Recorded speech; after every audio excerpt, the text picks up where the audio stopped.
Well guys, it looks like Battlefield Studios is finally getting into high gear, as yesterday the devs confirmed the news we've all been waiting for, including Season 2 content and the return of a fan favorite map.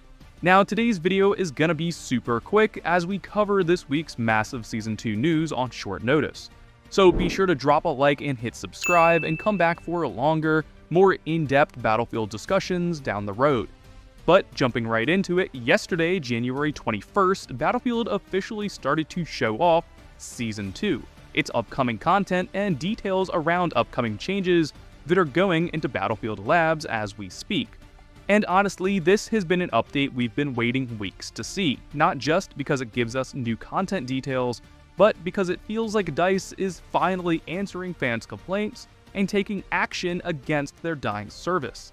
Because after the poor reception to Season 1, a lot of players walked away feeling underwhelmed, especially when it came to the maps, something this update directly tackles. According to this new developer post, Battlefield Labs is going to be used heavily over the next few weeks to polish and refine Season 2 content, something I personally have had trouble believing in the past, but that's what we're being told.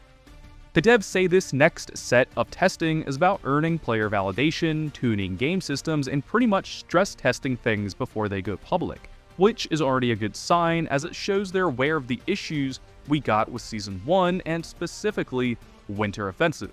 Now, one of the biggest pieces of Season 2 content that's already being tested is the brand new map called Contaminated. Now, they're still keeping the full details close to the chest, but they did give us enough information to start to paint a picture.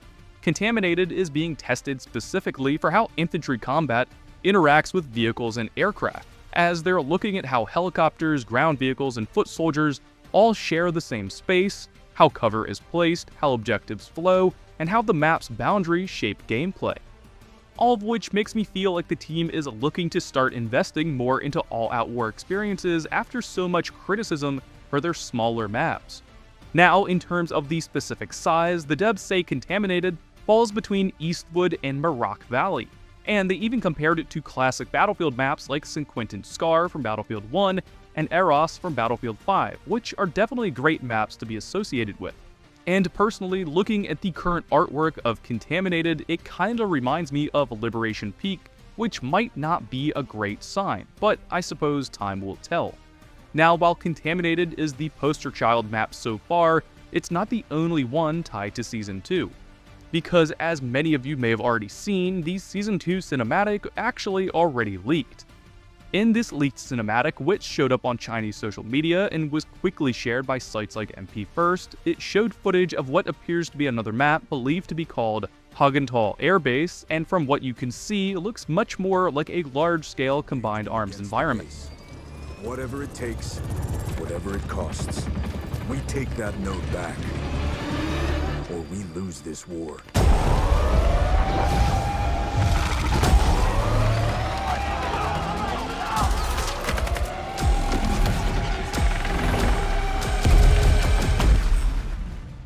From the cinematic, we can see a lot more wide open spaces, aircraft, vehicle engagements, and a general sense of scale that Battlefield 6 has been missing so far. The footage also appeared to show new vehicles, including the Little Bird, along with some new weapons that data miners have already found in the files. Now, obviously, leaks should always be taken with a grain of salt, as nothing is final until Battlefield officially says so, but between the developer blog post and this leaked cinematic, it's pretty clear Season 2 is aiming for more large-scale, all-out war combat than Season 1 did. But beyond just adding new toys in the form of the Little Bird and rumored weapons like the MSBS Grot, VHS-2, and MG5, Battlefield Studios is also using labs to test deeper system changes. They're apparently running tests on aircraft radar and also working on tuning rockets and vehicle interactions, including early adjustments to RPGs, tow launchers, and how vehicles counter those threats.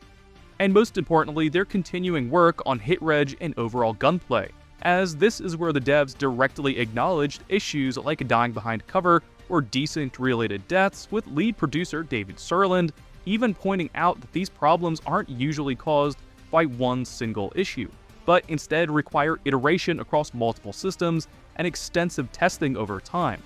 Something you'd imagine they'd found after several years in development, but seem sure they'll fix suddenly a few months into the live game. But in reality, that kind of transparency does matter, because those combat issues have been some of the most frustrating parts of Battlefield 6, and what I'd argue caused the most player drop-off. Now, all what I just said is great news, if DICE can execute, but of course the big cherry on top is the confirmation that Golmud Railway is in fact coming back. Golmud, one of the most iconic maps from Battlefield 4, is officially being rebuilt for Battlefield 6, and will be brought into Battlefield Labs ahead of its release in a future season, hopefully soon. And thankfully, this isn't just a straight port, as the devs made it clear this is a full rebuild designed specifically for Battlefield 6.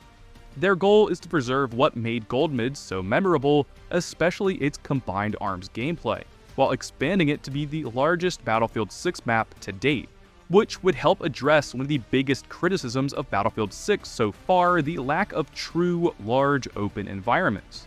And they're apparently planning to test things like expanded airspace, increased cover for aircraft, and other large-scale adjustments over multiple tests. And honestly, that's exactly how a map like Golmud should be handled, as it deserves the time, iteration, and community feedback because of the amount of potential it could deliver to Battlefield 6. But finally, the devs also touched on the fact that Battle Royale solos are going into testing. This is still internal and early in development, but they're evaluating how solo play affects pacing, balance, and survivability, and long-term engagement. They're not committed to anything just yet, but they're clearly keeping the door open depending on how these tests go.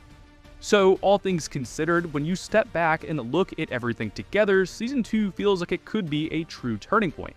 New maps that aim to be bigger, leaked footage showing more scale, classic vehicles returning, serious work being done on combat consistency, and the promise of Golmud coming back bigger and better than ever.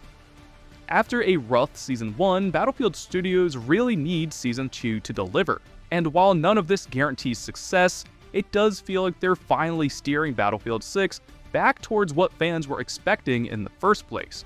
But we'll have to wait until February 17th to see if they can get it done. But guys, drop those comments below and let me know how you're feeling about the rumored Season 2 content. Also, be sure to check out my other videos about the game's most recent patch, Update 1.1.3.5, and upcoming additions like the Frostfire bonus Battle Pass, which is going to add all new cosmetics and rewards, meant to hold us over for the next few weeks. And for everything else Battlefield, stay tuned and subscribe, and as always, thank you guys for watching.